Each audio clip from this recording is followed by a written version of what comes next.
Good evening, everybody. Thank you so much for coming to this year's Arlin Adams Lecture Series. I am very, very pleased to present this evening Dr. Rebecca Reid, who's joining us virtually from El Paso, Texas. Dr. Reid is an associate professor of political science at the University of Texas, El Paso, and a Patty and Paul Yetter Center for Law Research Fellow. Her research interests are really diverse and interesting within the judicial politics subfield. And tonight she's going to be presenting on some of her more recent research on Indigenous law and Indigenous sovereignty. In addition to being a really respected scholar in judicial politics, Rebecca is somebody I personally look up to and admire. And I've been fortunate enough to call a mentor for the past few years. And so I'm very, very grateful for her being here to share her research with our community. So with that, I'm going to turn it over to Dr. Reid.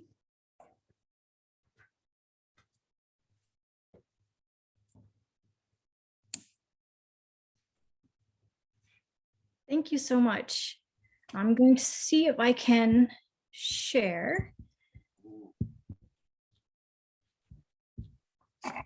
And are you all able to see me in addition to the screen? Or just the screen? We can see you. Okay, great. Thank you. So thank you so much for the wonderful introduction. I'm really thrilled to be here, even if it's just virtually. So the benefits of being able to be both here and there simultaneously. So I'd also really like to thank and pay my respects to the Susquehanna Nation, both contemporary and ancestral lands upon which this glorious university is set and upon the namesake of the river. So I'd like to extend my gratitude and my thanks to that First Nation. In addition, because I'm also currently still in El Paso, I do want to give some recognition to the many, many tribes from El Paso, the Norte region. So UTEP, so where I live and work in El Paso, want to acknowledge essentially the unceded territories of the Indigenous peoples from countless generations of both ancestors and contemporary citizens of these nations as the guardians and keepers of the land. So these include a variety of different First Nations peoples, many of whom are from this area and many of whom also just travel through. So these include the Tigua, the Mansos, the Suma, the Inde, the Piros, the Mescalero Apache, the Chiricahua Apache, the Taramura, the Yaqui, the Humano, Comanche, Kiowa, Raramuri, the Tono Odom, and the Kickapoo, the Dine, the Hopi, Zapotec, Mixtec, Aztec, Nawa, Mexica, the Tepehuan, Huichol, Chichimeca, and countless others who've resided here and passed through here in the El Paso region, which is a multinational region here on the border between Mexico and the United States. I also want to give a huge shout out to Susquehanna University, to the Arlin Adams Center for Law and Society, and in particular to Dr. Merrill, who is for extending the invitation to me and giving me this opportunity to be with you all for this talk. So this particular research project is really focusing on Indigenous peoples. So Indigenous peoples represent 370 million people across the world. So that's roughly 5% of the world's population. And of these are not monolithic peoples, right? So they're not homogenous. So there are over 5,000 distinct cultures, identities, languages, language families, religious and spiritual preferences, a variety of things. And so even just within the Americas, there are over 30 million Indigenous peoples. And again, reflecting a lot of the diversity we see across Indigenous peoples across the world. Yet despite all this diversity, Indigenous peoples tend to face similar problems, particularly in terms of colonization and the aftermath or the consequences that can be directly linked to both contemporary and historical forms of colonization. So these can be things in terms of, let's say, poverty, education levels, crime rates, alcoholism and suicide rates, missing and murdered women, and among a variety of other both demographic crime, educational, and sort of human development, according to the UN standards, that Indigenous peoples are often facing systemic issues due to some of these problems. So in particular, I'd like to just sort of bring your attention to colonization as a general process, right? So the process of settling among and establishing control over Indigenous peoples within a particular area, right? So colonization, we often think about, at least when I was in school, was often considered sort of a historical phenomenon. It was a singular event. So that was when peoples from Europe, for example, came and sort of laid claim to any area in the Americas, right? Whether Central America, the United States, Canada, South America. And while that's true, colonization, I would invite you to think about, is more of an ongoing and cumulative process in a series of structures, right? So in this framework, colonization is much more of a contemporary and phenomenon that helps inform our understanding of some of the structures, particularly legal structures, that Indigenous peoples face. And these structures, particularly the legal structures, as well as political, is particularly acute within domestic politics. So within any of the politics within a country, right? So this is turned from, so let's say in the United States, we have colonization of Europeans within the United States, but then also from every subsequent policy and set of judicial decisions, legislative actions and executive actions have created a plethora of consequences, not all of which good, for Indigenous peoples. And each of those frameworks and each of the laws essentially has created a system that has systematically disenfranchised Indigenous people. And this is not unique to the United States. We have to see similar phenomena in Canada, Australia, and New Zealand, so other common law countries. And we also see it in Central and South America. So looking at it, the big issue for colonization was, for both colonists and Indigenous peoples, was the ability to be on land. So that's the fundamental source of sovereignty and the fundamental source of the conflict between colonized states and Indigenous peoples that were originally there.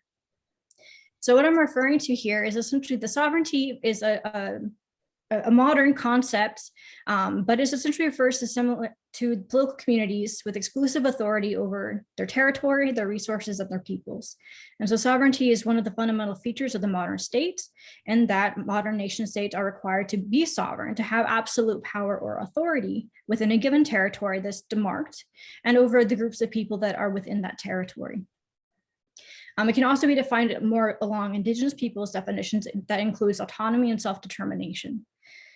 And so part of the issue is that in order to be sovereign over a particular territory, peoples, and the resources in that territory or land, is creating this conflict between the colonized states and Indigenous peoples, right? So the colonists who came from Europe come to the Americas, and they need the land in order to build their home, in order to develop, to generate revenue, to generate livelihood, sustenance, food and crops, livestock, all of the things that are required for sustenance. So the downside, of course, is that for many Indigenous peoples, they were already there. And so what most of Europe did was utilize international law in such a way that would justify the removal of Indigenous peoples as essentially that they forfeit their rights to land. So they don't have ownership of the land, and their occupation is essentially not meaningful, by using international law to essentially highlight that they are not worthy of that land because they are either not Christian and or because they are not appropriately developing the land according to European preferences and tendencies at the time. So the main point here is that the land is fundamental to sovereignty for both the colonized state and Indigenous peoples. But even more so, Indigenous peoples, because they have been pushed off of many of the lands that they originally occupied and were able to freely move about, that sovereignty is only conditional based upon having a physical space, i.e. land, a physical locality upon which Indigenous peoples as First Nations peoples can survive. So without a home, Indigenous peoples as political communities, as First Nations, as social and cultural communities, they face a struggle for survival, essentially. So they don't have the land to provide their own sustenance. But land is even more important. So it's not simply some extractive body upon which you can grow crops necessarily and have other forms of sustenance. For many Indigenous peoples, while again not monolithic, there's a spiritual connection and an obligation to be stewards of that land, to take care of the land, and upon which there are obligations for both Indigenous identity and culture and spirituality that was not necessarily similar to a European colonists at the time. But the fundamental point here is that land is crucial for sovereignty. So without having land, Indigenous peoples cannot exercise effectively the other forms of sovereignty, such as self-governance and autonomy, self-determination, cultural and intellectual property rights, freedom of religion and of expression, things of that nature. So land is crucial.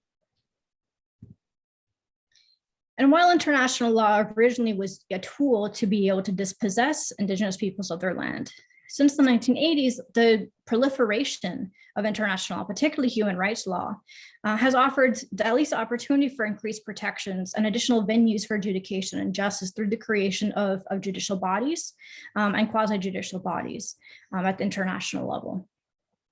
So some of these bodies are supranational. So we see things in terms of, let's say, the International Criminal Court, International Court of Justice, but we also see more regional ones. And so the European Court of Human Rights, InterAmerican Court of Human Rights, the African People's Court of Human Rights, and a variety of others. And so this sort of proliferation of judicial bodies and legal avenues, at least in terms of the rights being coordinated through international law, has provided at least some of these options.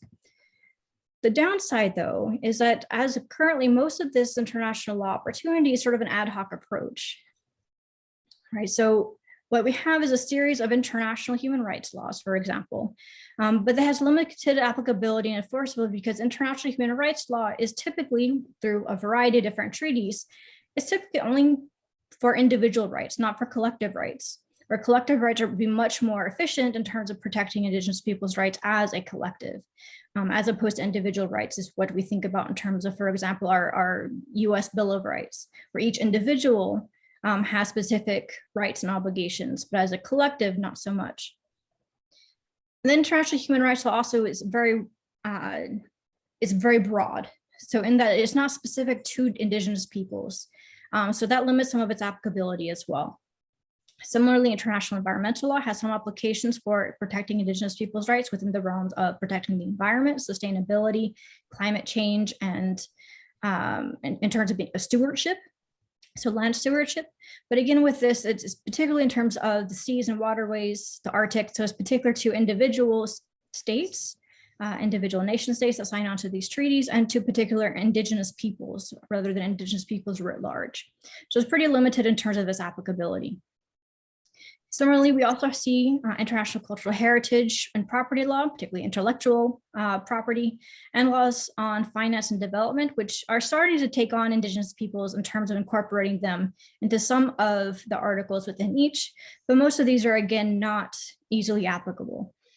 So the cultural heritage, for example, is in terms of the freedom for Indigenous peoples to be able to practice their own language, education, and spirituality. Intellectual property, something similar where they can't be appropriated without essentially the ability to be able to sue for copyrights or something similar. And for finance and development, it's typically only the right for the freedom of consultation. So while these are excellent advances to be able to start to incorporate Indigenous peoples, they've sort of been incorporated into international law in an ad hoc way. And part of the reason for this is that international law typically does not include individual people or anything other than nation states as legal persons. So what that means is that while Indigenous peoples can be working within an institution, such as the United Nations as a working group or as consultation, they can't represent themselves or their own interests, right? Just like any other advocacy group or any sub-national group would not be able to represent their own interests at the international level. So they have to rely on states and interested parties to essentially be able to access the international level. There are two, however, international laws of particular importance that do address Indigenous rights explicitly, specifically, and most broadly. So the first is International Labor Organization Convention number 169, which was passed and ratified in 1989. And the second is the United Nations Declaration of the Rights of Indigenous Peoples. So I'm going to talk a little bit about each of these two, albeit somewhat super briefly. So the International Labor Organization Convention, so this explicitly recognizes specific individual rights for Indigenous peoples as binding to their signatories. So this is functionally a treaty law that is binding, but each nation state has the opportunity to sign and or ratify it before it becomes domestically enforceable. And what I mean by that is essentially that international law here is voluntary. So states have to consent to be able to be enforced and sort of monitored and punished if they fail to live up to the international legal obligations. And so some of these rights for the ILO includes the right to internal autonomy, which is great. That's fundamental to Indigenous sovereignty. It also requires consultation on development projects in order to secure Indigenous consent. The downside is that it doesn't actually require consent, it just requires a consultation. So in the end, Indigenous peoples don't actually have to agree with the development process or outcomes. It also includes the rights to traditional lands that are currently being occupied or used by Indigenous peoples. But the limitation here is that it has no merit or no applicability for lands where the Indigenous peoples have been historically dispossessed. It also includes a right to land, but this is mostly in terms of occupation or use, not in terms of ownership or titling. So with this, is a huge advancement, particularly at the time, but it has some limitations, right? Both limitations in terms of the rights and the level of protection that Indigenous peoples are given. And second, in that it's voluntary for states. So states can choose to participate in this treaty or not. And there's no real enforcement mechanism. So if they were to violate these rights, there's no rational or reasonable expectation of severe punishment or anything like that. At most, it would be a name and shame, where advocacy groups, Indigenous peoples, and other rights-oriented institutions might call them out. But beyond that, beyond essentially reputational costs, there's no legal or even often financial repercussions for a violation. And as of 2019, only 23 countries had actually ratified the ILO. So only 23 countries have voluntarily submitted to be held to this accountability. Similarly, the UN's Declaration of Rights of Indigenous Peoples was passed in 2007, which was a huge accomplishment. And it's include a variety of many more rights that were designed to reinforce as well as complement the ILO. So this includes the right to self-determination, the right to life and liberty, the right to culture and identity, the right to language, religion, education, history, security, rights of employment and non-discrimination, and a variety of things. And it also includes the sustainable development through free, prior, and informed consent. The downside for the United Nations Declaration of Rights, however, is that it's not a legally binding resolution. So what that means is that states, it's mostly aspirational, essentially, so that states can vote in support, and many states did vote in support for the UN Declaration. Many states also did not support. But in truth, again, there's zero accountability, there's zero enforcement, and this is mostly aspirational sort of best practice guidelines. So again, there's no repercussions whatsoever for violating any of these rights or not living up to sort of these aspirational standards. Nonetheless, both of these resolutions and treaties have created sort of a coordination where it helps to identify what rights Indigenous people should have and do in fact have, regardless of the actual state practice, and it helps to coordinate some of the litigation. So I don't mean to say that these are not useful tools, but I do want to stress that they're limited, right? And so because of that limitation, then we don't really know the extent to which whether or not international law has improved the protections for Indigenous rights. So specifically, it's whether or not these tools and the advancements and proliferation of international law, particularly with regard to Indigenous rights, is merely of symbolic value, or it has concrete ramifications for it. So it actually improves the livelihoods of Indigenous peoples on the ground. And I don't want to say that these two things are necessarily exclusive either. So the symbolic value is not to be understated. So the symbolic value, which I'll touch upon a little bit later, is incredibly important that Indigenous peoples have been continuing to struggle for simply recognition and visibility. There's often a myth that Indigenous peoples have essentially died off or somehow are no longer in existence, or not a meaningful community or sets of identities, which is obviously not the case. But the symbolic value here is again, very important that now they have the recognition and visibility at the international level, for one, that they exist, two, that they have rights and obligations, and three, that there's at least some nascent starting in terms of states being held accountable, even if it's only reputationally, to be able to actually provide those rights or at least not violate them. Nonetheless, that's still very different from having international have a concrete application where it's directly contributing in meaningful ways to the advanced livelihood and sovereignty of Indigenous peoples in the Americas or across the world. So with this sort of setup, then is my research question, right? So my research question is, what role do supranational courts and international play in protecting Indigenous people's rights? So supranational courts here refers to any court that's beyond the domestic level, right? So this would be an international or regional court. Specifically, I'm interested in the InterAmerican Court of Human Rights. So the InterAmerican Court of Human Rights covers all of the Americas. Many of the countries in the Americas have granted a jurisdiction, though not all. And they have a variety of different decisions, and they have public documentation of all of the litigation. So I want to see, especially since we have the 37 million in terms of Indigenous peoples here in the Americas, to what extent does this regional court actually provide for these rights for Indigenous peoples? And I do this in two ways. So one is I look at the decisions on the merits for contentious cases. So one of the functions of the Inter-American Court is to adjudicate contentious cases. And so part of what that is to look at what the language of the opinions themselves, to see, is the Inter-American Court of Human Rights actually advancing and protecting Indigenous people's rights? Is it somewhat limited, or what are the legal doctrines behind this, to be able to see what kind of decisions they're actually making?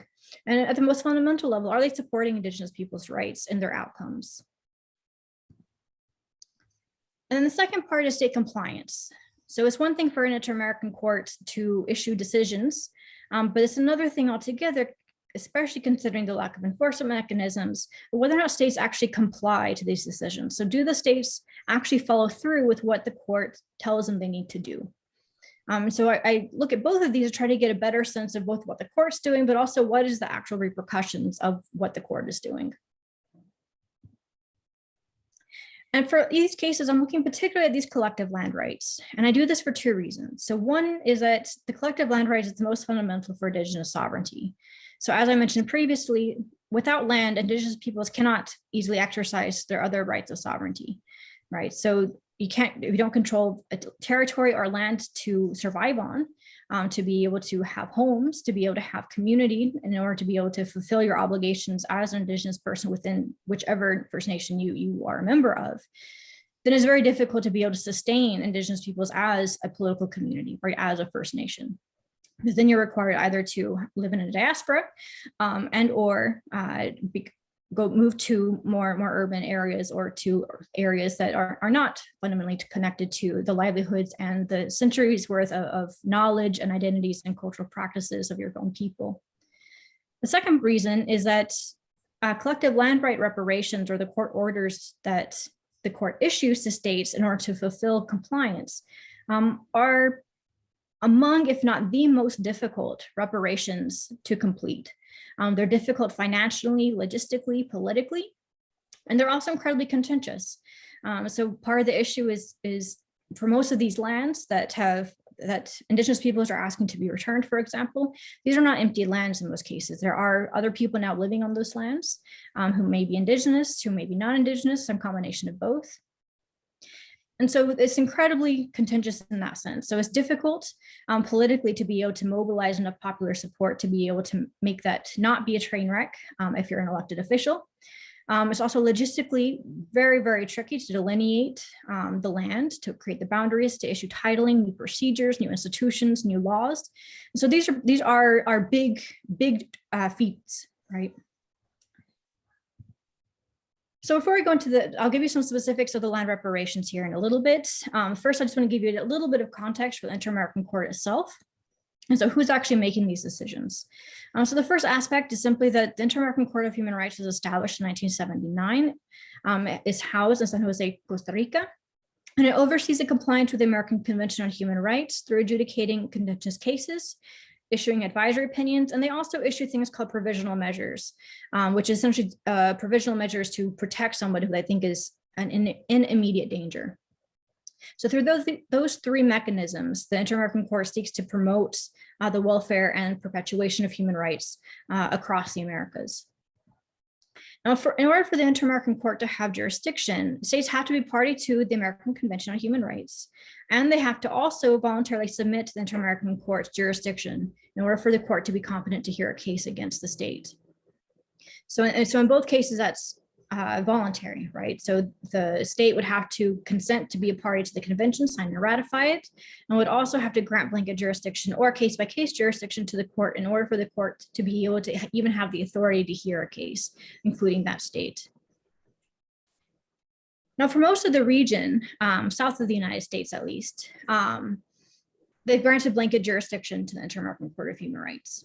So most countries have granted a jurisdiction. There have been a few in the Caribbean and Venezuela who have withdrawn that jurisdiction in relatively recent years. But generally, most of the states, despite having cases brought against them with Indigenous peoples or just more general human rights, have maintained the granting of jurisdiction to the court. So the court does in fact have jurisdiction to hear a variety of types of cases across many of the states in the Americas. Canada and the United States, however, have not granted a jurisdiction. So when I'm referring to the collective land reparations that the court often makes for these land issues for Indigenous peoples, there are three in particular. And my intent here is to show you that these are somewhat big feats to be able to accomplish as a state, right? So one is the return of Indigenous land and the adoption of legislative, administrative, or other measures to delimit, demarcate, and title the properties and territories of the Indigenous communities in question and ensure the use and enjoyment of these lands.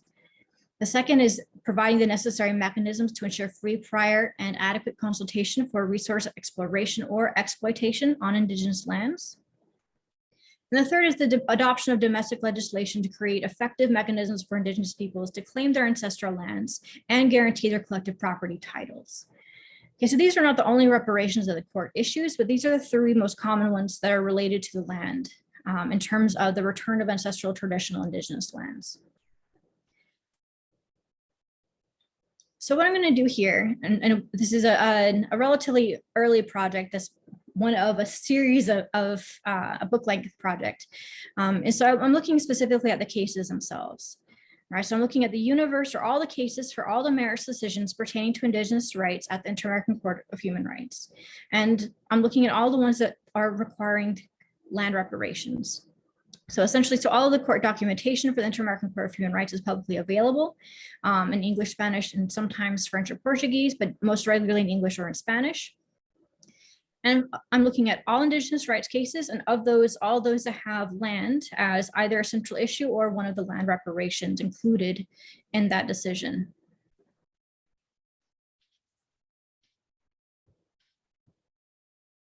So for that, there are a total of only 13 cases from 1989 to 2022.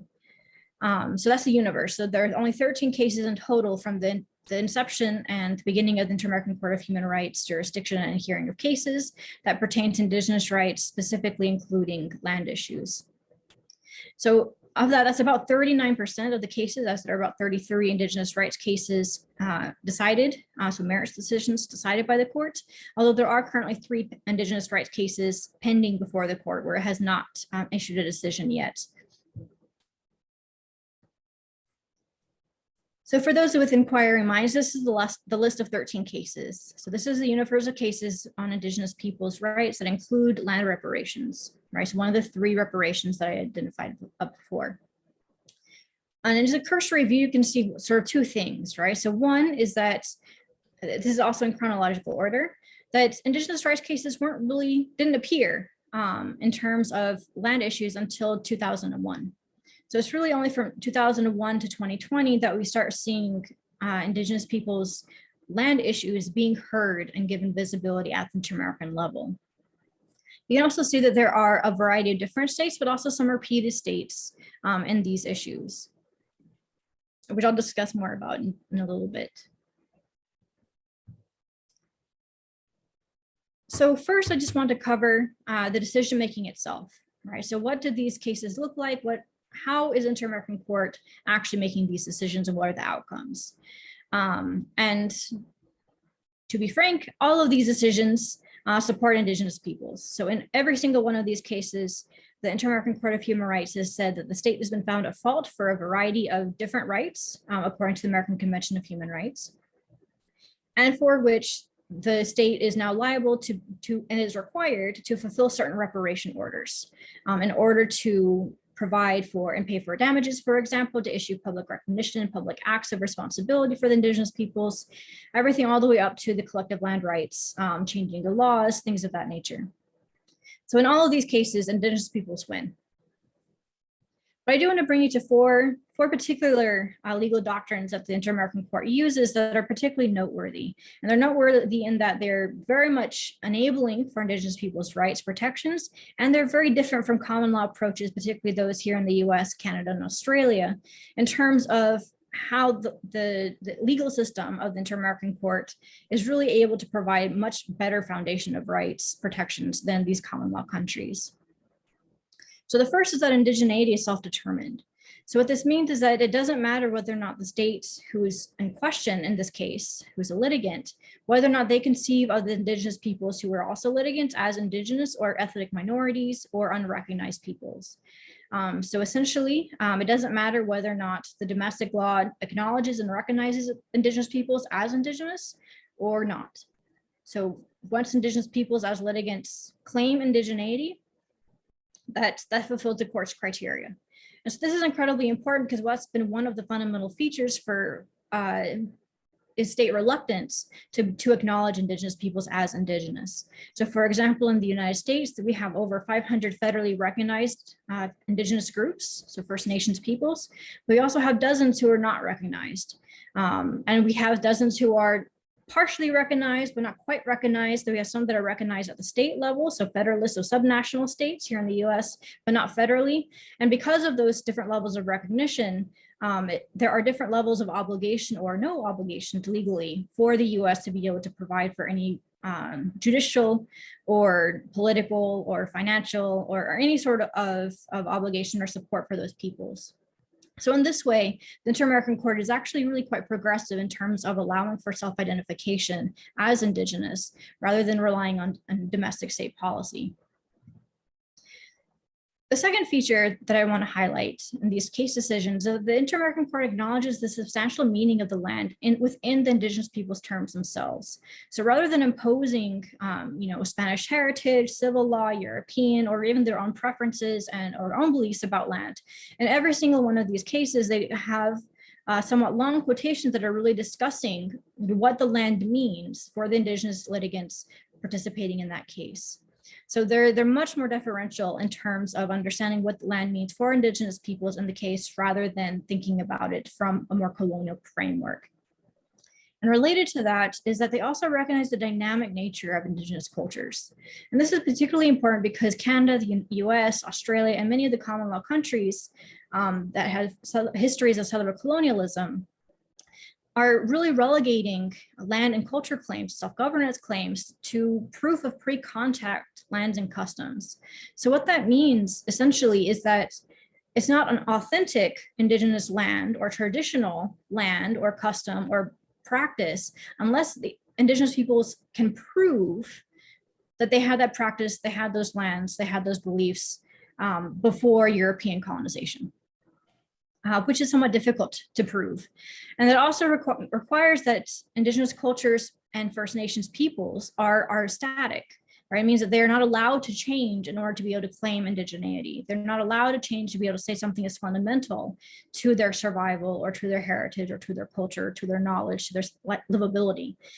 So that's a huge drawback for many of the common law legal systems, is that we have this huge burden of proof, but also that it requires indigeneity to be relics of the past, right? The degree to which an Indigenous person or Indigenous peoples as a community don't fit the stereotypes of pre-contact, so pre-European practice, is the degree to which is deemed sort of unauthentic and thus at reduced legal, has a reduced legal claim. The Inter-American Court, though, does not make that requirement.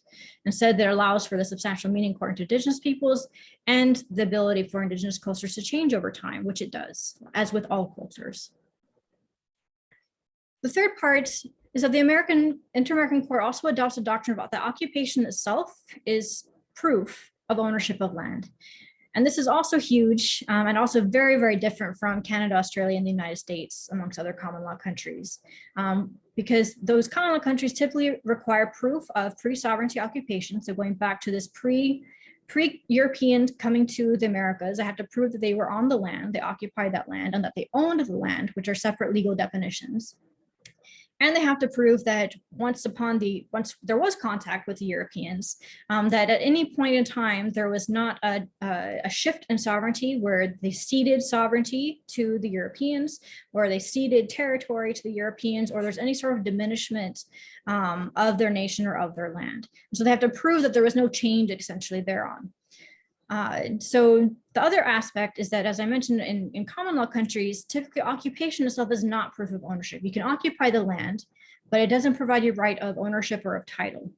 And that was one of the reasons, and one of the tools of international law back during the times of European colonization in terms of first arrival was used to make that distinction as a legally justifiable, as distinct concepts that would justify the ability that while natives occupied the land, it wasn't actually theirs, for a variety of somewhat racist justifications. They weren't using the land correctly, and therefore they did not have rights of title or rights of ownership. So that's very different than Inter-American Court, which is again much more progressive in that if they're occupying the land, then that is proof enough that they own that land.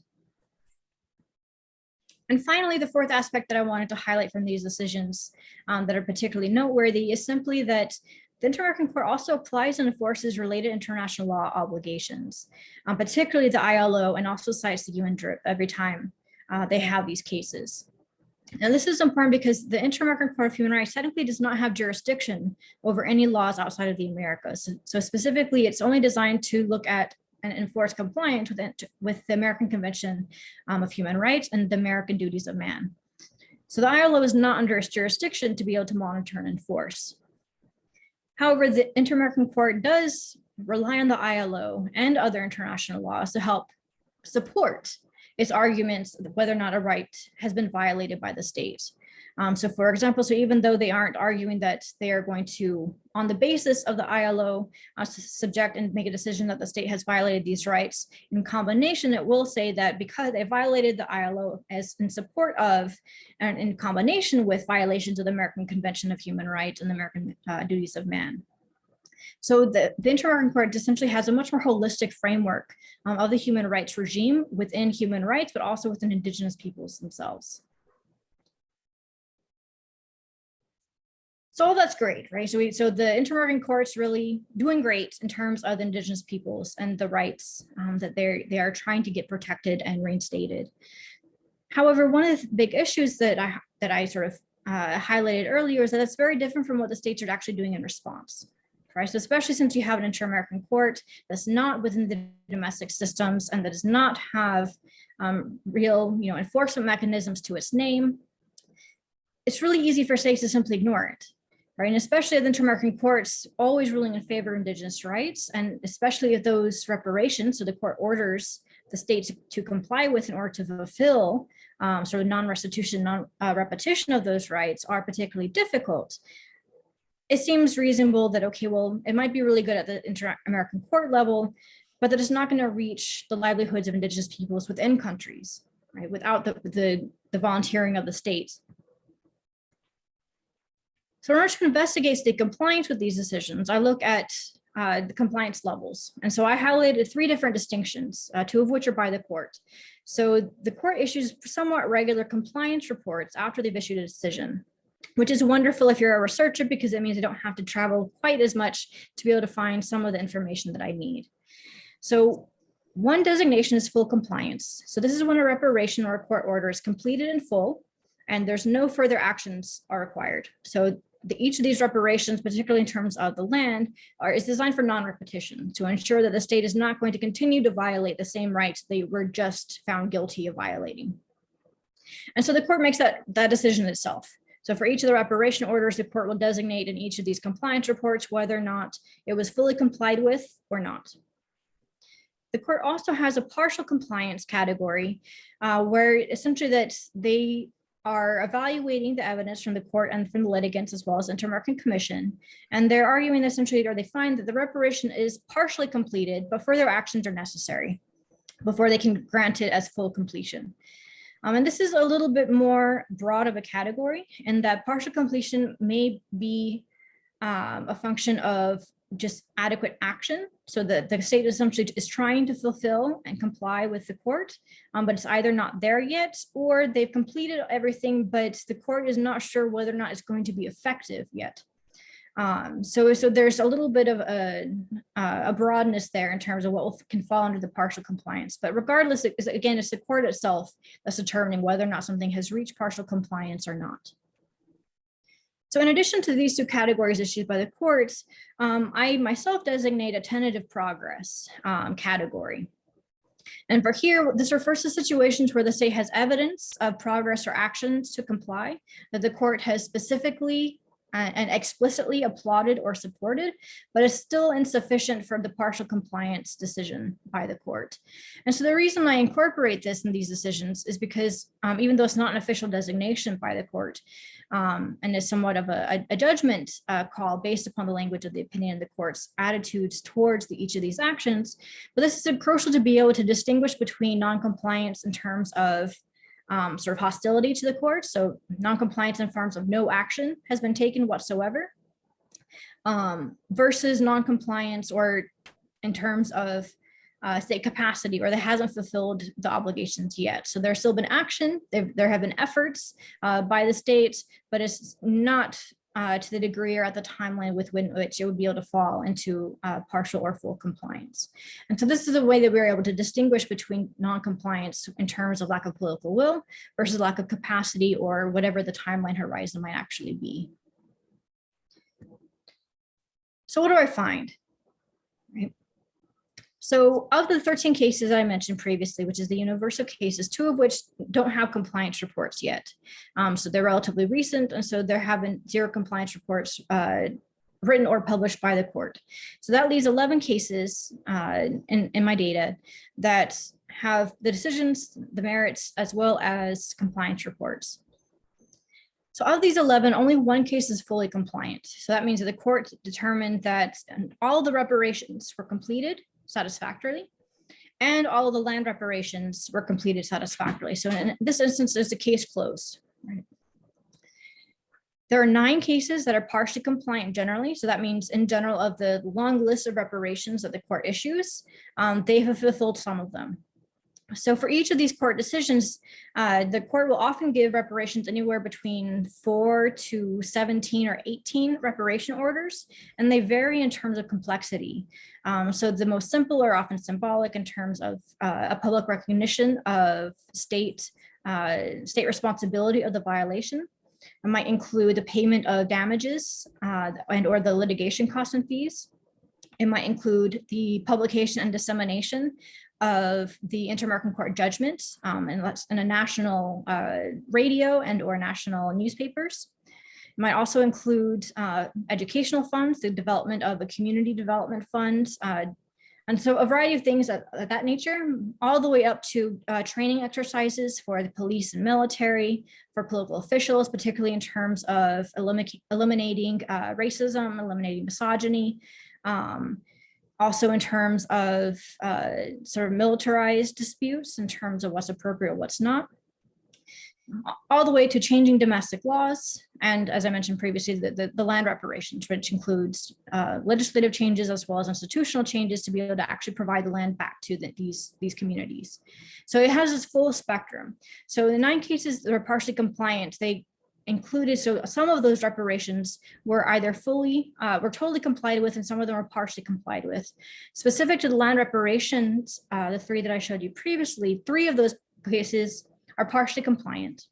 That means that in 3 of those 9 cases, some of the partial compliance comes from the land reparation activities themselves, so not just the easy ones.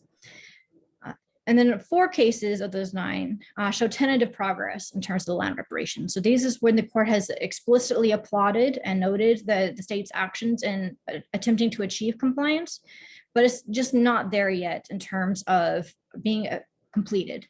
Right, so that needs more time and needs more evidence to be able to make those changes, and for the court to feel satisfied that these are going to be effective at precluding future violations of Indigenous people's rights. And in 1 case, demonstrates noncompliance totally. This is pretty much Suriname. And 3 cases, also Suriname, demonstrate non-compliance to the land reparations specifically. So in this case, so Suriname was very reticent to demonstrate any compliance. So they argued essentially that domestic law precluded it. They didn't provide information. It was pretty, not outright hostile to the courts, but it didn't want to play ball. And there is one case for Brazil in terms of land reparations, where even though it's partially compliant in general, the land reparation issues there's no progress whatsoever, no evidence. And so you can see the percentages here in terms of, so for these numbers, even though these are relatively small numbers, the percentage of the cases that fall into each of these categories.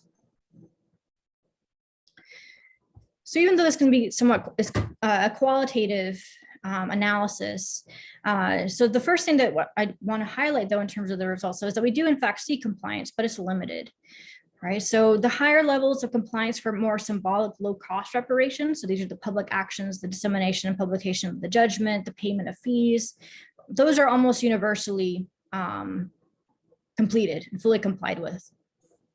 But for the more difficult reparations, so returning the land, developing new domestic laws, as well as new institutions, new legal procedures to be able to institute effective titling and ownership, and domestic judicial authority and administrative functions to be able to oversee all this, there is much more limited. But it's not zero. And that's sort of a big thing I want to note also. So both in terms of the limitations of the Inter-American Court effects in this case is important to note, but I also want to highlight that it's not zero. And the reason for that is that if you were, let's say, an international relations realist who questioned whether or not international law mattered, especially if there's no enforcement mechanism, then we would expect all of these numbers to be zero, right? That it makes no rational sense for a state who can simply ignore the Inter-American Court to pay these damages, to go through all of this effort domestically and suffer from all the political and economic costs for complying with the court when it has zero ramifications if it chooses to ignore it, right? And that's something I'll come back to in a little bit as well, right? So what does this mean in general? The other thing I want to highlight is simply that the compliance takes a long time. Right, so these cases take years to be able to get up to the Inter-American Court in the first place. And in virtually all of the cases, even the cases that are full and partial compliance, it takes a long time, many, many years. And in almost all cases, the timeline is longer than what the court had initially hoped for or recommended. The other aspect that we can see in that I saw from the list of cases also is that the compliance tends to vary by country, and there's some variation by case. So specifically, we can see that Suriname is generally non-compliant, right? So there are 3 cases, one of which, so the Kalinia and Lokono people's case does not have a compliance report yet. But the 2 other cases both show non-compliance, both in general as well as to the land reparations. In fact, only the Saramaka people versus Suriname, it had the Suriname paid damages, and that was it. And for everything else, they do not correspond with the court or the commission. They don't correspond with the litigants. They don't provide the information that the court requests. And they provide a lot of excuses essentially in terms of how they are not able and or willing to fulfill any of those reparations. Okay, so in general, Suriname not so compliant, but they did have in this 2007 decision a little bit of, sorry about that, a little bit of compliance in terms of just the most basic reparation order. So Paraguay we see in 3 different cases as well, all of which have compliance reports. And in general, Paraguay is partially compliant, both generally as well as with the land reparations. So they've returned land to the Shakmokasek peoples, but not the full amount that was necessary. They've created registration documentation systems so that people across these indigenous communities are able to have identification documents to help their legal claims within Paraguay. And they've done all of the symbolic reparations. So everything from the Public Act, the publication, so all the little things they've done across all 3 cases. So for Honduras, it's mostly tentative progress. So they have done many of the symbolic lesser cost reparation orders, and they've been working towards the land reparation orders to those compliance. So again, the court has explicitly applauded its actions, saying, excellent, good job, keep going. You're not done yet. And Honduras is one of the countries upon which there's a current case pending at the InterAmerican level. In the other countries, we see one case against Nicaragua, one for Ecuador, one for Panama, one for Brazil, and one for Argentina. So Nicaragua is actually the only case that was fully complied with, both generally as well as the land reparations. And so I'm going to highlight the details of that case in a little bit more. I'm going to offer a little bit more detail in a little bit.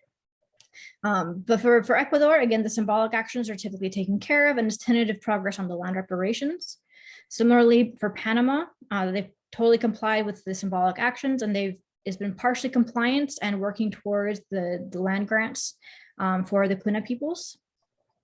For Brazil is tentative progress.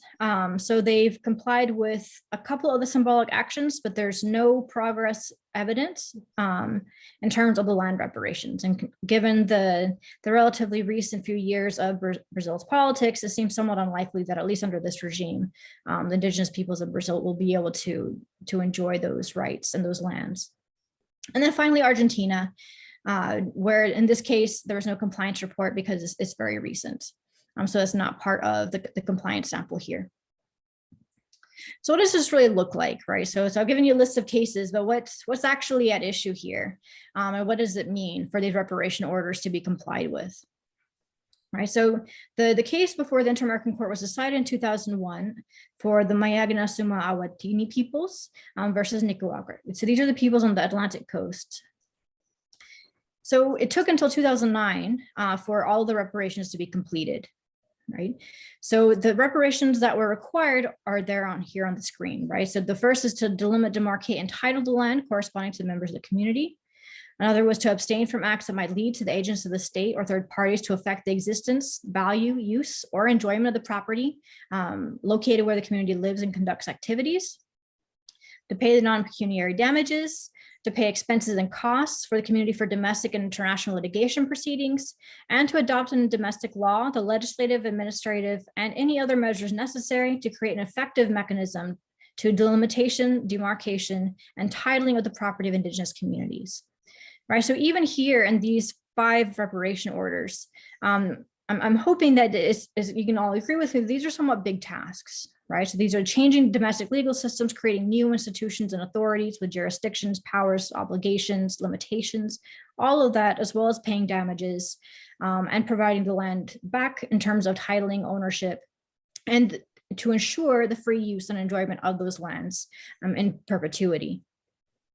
So what does this look like, or what does this mean in practice, right? So what does this substantively mean?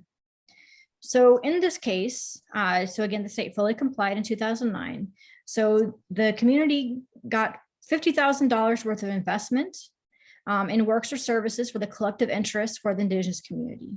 They also had their expenses and costs for the litigation, both domestic and international, paid. So that would amount to about $30,000 in US dollars. They also, so while it's not the same indigenous community, actually a neighboring community, the 10 communities, also got the recognition for their right to claim ancestral lands on their territory. And the reason this is also important, because one of the reasons it took so long for the state to comply was that there was actually a lot of land disputes between the 10 communities peoples and the Mayagna peoples, where they had shared claims disputing, where each community was claiming part of the land that was supposed to be going back to the Mayagnas according to the InterAmerican Court. So that had to be, so Nicaragua had to find ways of settling that dispute in equitable and legal fashion. So those are sort of the easy ones, if you will, easy very much being quotation marks. But substantively, the Nicaragua did in fact give back the land. So over 181 acres of land back to the Mayagnas Awastigni peoples, right? And in addition to not just getting the land itself back, they also include the title of ownership. So they have the title of land, fulfilling the legal obligation that they do in fact own that land. And they have boundary markers, right? Both on national maps, as well as on the actual physical terrain now. So it is delimited, and so that anybody coming across it will be able to know which lands are owned and for use for the indigenous peoples. And in addition, they changed the domestic law, right? So Nicaragua is represented as the state, as well as indigenous leaders created a joint commission, and they passed, they drafted and they passed the Act number 445, which established specific procedures and institutional authorities for the demarcation and titling of the lands of indigenous peoples and ethnic communities across the Atlantic coast. So this means that they have now the actual institutional and legal processes to be able to essentially settle future disputes, right? Territorial disputes in particular. And this includes everything from the presentation of demarcation applications and materials, so what materials are required to apply, and includes dispute settlements, the measuring of the land and marking of the boundaries, titling, clearance, which is particularly important because, as I mentioned, much of this land is not empty land. So there are often indigenous often other indigenous communities, as we see here, the 10 communities, so often also non-indigenous third parties who are not party to the suit, but who are also either using or living on that land. So finding ways to ensure that the indigenous rights are protected and upheld, while also ensuring that non-indigenous peoples and other indigenous peoples' rights are not being violated, is part of the course in terms of the state's mandate to issue and comply with these reparations. So in conclusion, this is somewhat of an overview, but so in conclusion here, so we see that there's limited compliance and there's substantial variation across countries and across cases. And we also see that there's some very long timelines. Nonetheless, there's a lot less non-compliance than we would expect, according to at least a lot of the IR theories, in terms of, once again, if you were a rational actor and it was costless for you to simply ignore these court orders, why would you not simply ignore them? So something else is happening that is allowing or pushing these states to voluntarily comply or seek compliance with InterAmerican Court. And the second feature is that the compliance with reparations does in fact reflect significant meaningful changes. So even though it doesn't occur for all countries and all indigenous peoples across all cases, it's still meaningful change when they do occur, right? So even for the partially compliant, we're seeing development funds, payments, support, the provision of basic services, educational scholarships, and a variety of things, including some of the land being returned back. So that creates a change in both the livelihood of the indigenous peoples themselves as litigants to that case, but also changes the domestic legal landscape within which indigenous peoples can assert their rights. And that's even more broadly, right? So one of the fundamental features of the court is that it can act as sort of to change the domestic laws, and that other indigenous peoples who might not be party to that case, or maybe not even within that same country as the case, that particular case, are able to point to the jurisprudence of the Inter-American Court of Human Rights to be able to show that these are in fact the rights. You do in fact need to have these legal obligations, and is able to coordinate some of that litigation and advocacy. Right, so we have international, transnational lawyers and judicial advocate groups, human rights advocacy, indigenous peoples. And so a lot of this jurisprudence also changes the litigation strategies, both domestically as well as at the international level. And then finally, the symbolic victories, to come back to it, as I promised, is that the symbolic victories themselves are also have meaningful, at least psychological and emotive, if not material, effects, right? So as I mentioned, indigenous peoples across the world, but especially in the Americas, have really struggled to show that they still exist, that they're still here, they haven't died off, that they're not uncivilized savages or any of these other sort of racist stereotypes. And so part of this notion is that the recognition at the international level that they are in fact here, they do in fact have legal rights, are legal persons, and their claims are validated, right? To be able to have an international court say, yes, you are absolutely right. The states did violate your rights. These are the specific rights. These are the specific things that the state needs to comply with, needs to do in order to stop violating those rights. It provides that validation to show that essentially that they're there, they're seen, they're heard, they're important. And that again can come back to the strategies of litigation, where now the indigenous peoples are able to have a list of items to be able to go and pressure and lobby the domestic electoral politics and representatives to be able to achieve at the domestic level.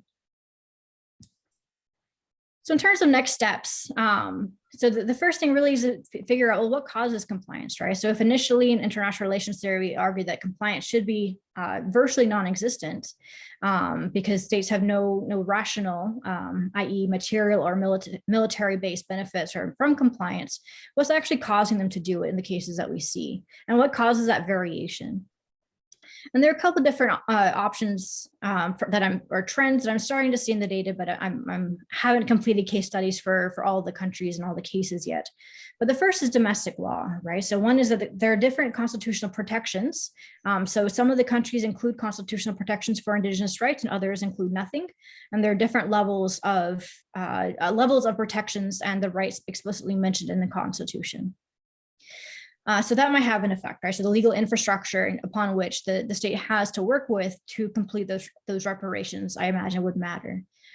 The other aspect is the domestic placement of international law, or sort of its entrenchment into the international legal system.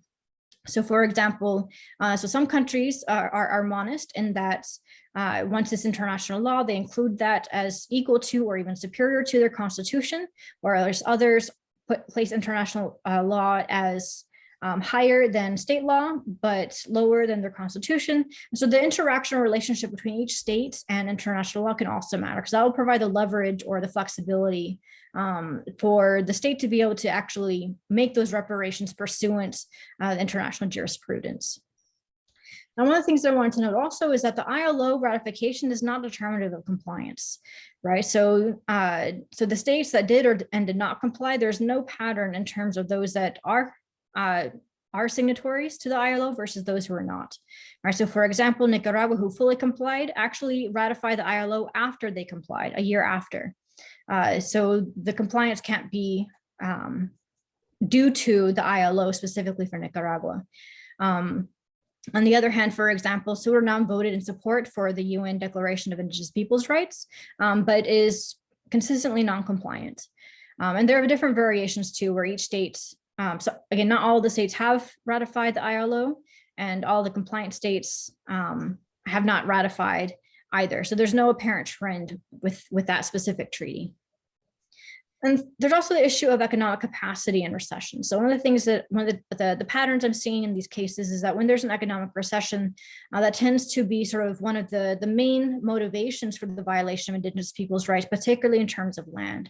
And so what tends to happen is that in order to remedy an economic recession, then the presidents, for example, in the Americas will often try to issue land reforms and offer concessions to development projects on Indigenous people's land. So mining, logging, things of that nature to create jobs and also to create and attract foreign investment to be able to lift the economy back out of the recession.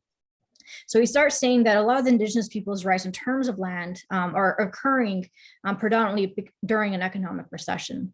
But it also means that when we're starting to see some of the compliance, the state has to have the economic capacity, right? So this is one, in order, you have to have the money, in short, to be able to pay the cost, damages, and fees to create the development funds, et cetera. But also, it also means that the motivations or political motivations to violate the rights need to be gone in order for the state to actually comply fully with the reparation orders. There seems to be a very direct relationship in terms of the status of the economy and both the violation of Indigenous rights and compliance with the court orders. And then finally, of course, domestic politics, which I think is the most intuitive, right? So typically we think about non-compliance in international law. Non-compliance is reflective that international law doesn't work, that doesn't matter, that it just makes us feel good essentially, but there's no real consequence for it, which scholarship has shown to not be the case, of course.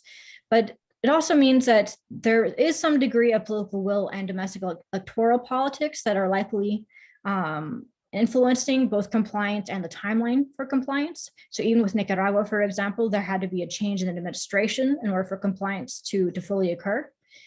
And there are also domestic changes in the litigation advocacy, which changes the domestic courts, right? So the decisions at the domestic court level can change in effect after the InterAmerican Court jurisprudence. And then finally, also the fragmentation of federalism. So one of the big issues is that So subnational state politics and laws are not always the same as the federal level obligations. And so some of the discrepancies that occur in terms of rights violations is non-compliance, not necessarily at the federal or national level, but at the subnational state level. And so it's this sort of principal agent issue in terms of, well, how can the national government sort of rein in state and local officials who might be the people actually violating the rights to ensure that they are doing what they need to do to not continue to violate it. And also just the fragmentation of both national and federalist politics, right? So the more decentralized the system is, the harder it is to be able to get consistent and coherent policies and legal practices to be able to ensure the non-repetition of rights violations. So I think all of these things have the potential of having systemic effects. And so what I'm currently doing in these next steps is really going through the case studies for each of the countries in each of the cases to see what's really happening at the domestic level and on the ground. And with that, I really want to thank you for the audience for being here. I definitely want to thank once again the Arlin Adams Center for Law and Society. And I'm looking forward to any questions you may have.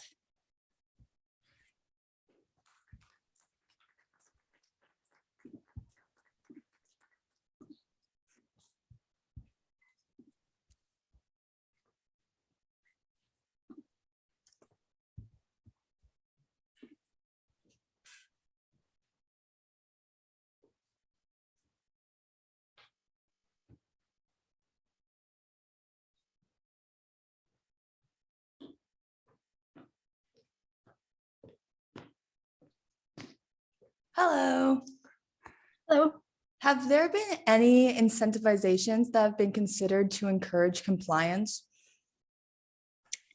Excellent question. So at the international level, there have only been two, and it's mostly based upon reputation, right? So in 1996, the InterAmerican Court unilaterally instituted the reparation orders and compliance reports.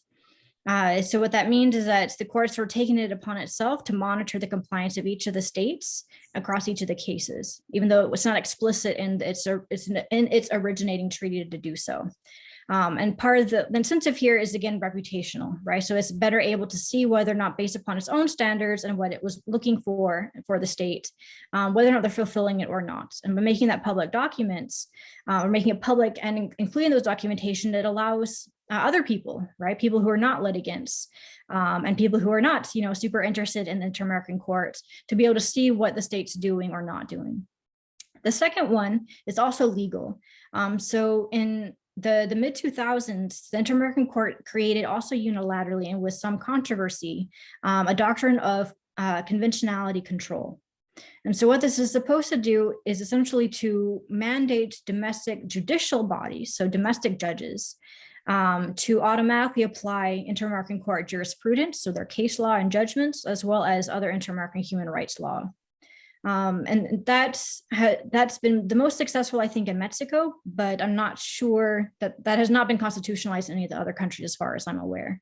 So again, here, as part of it's still voluntary. But those are the only incentives here in terms of being able to make public state action and inaction. But beyond that, at the international level, no, there has been no other steps for incentivization. Thank you. Excellent question.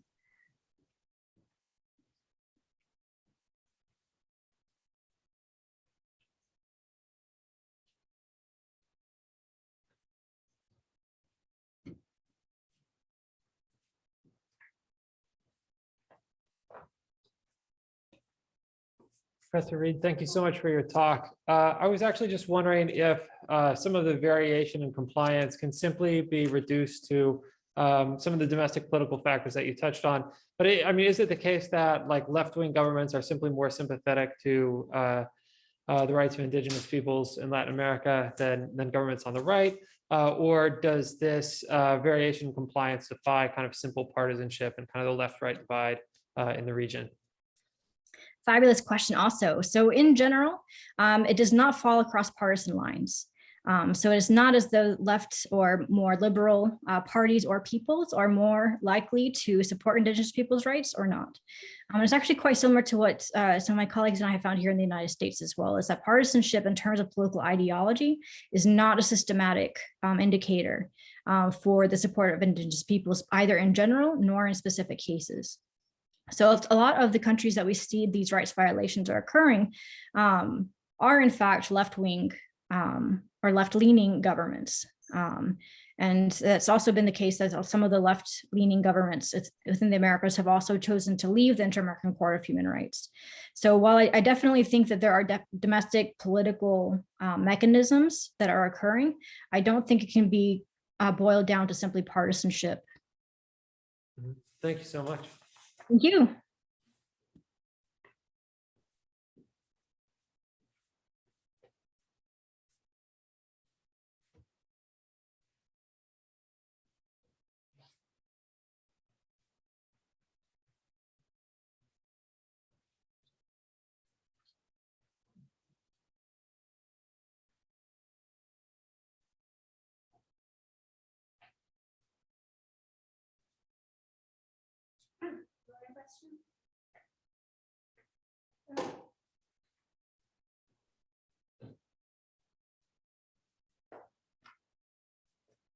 Rebecca, thank you again for your time this evening and for sharing this really interesting research with us.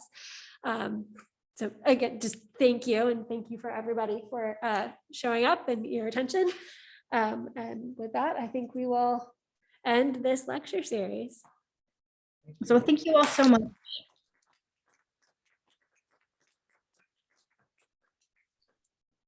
And if anyone does have follow-up questions that occur to them, please feel free to reach out to me and shoot me an email. These slides, I know that this will be recorded or is recorded, but the slides will also be available on my website, all my contact information is on the first page. So thank you all so much. Thank you. Have a good evening. Thank you too.